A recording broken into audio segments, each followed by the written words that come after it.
Okay, a real quick note about some of the pieces on sale currently at foxknife.com. This is the basic waster. This is the wheel pommel in brass, and this is the aluminum 6A crossguard, which I just got back. So straight out of the box, nice tight fit, and nice tight fit there too. So that's it. No extra modification needed of any kind. Put it together and tape it up. Well, maybe more than just a little bit of a slide to get it all the way.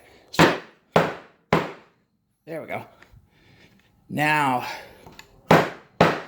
it's seated all the way.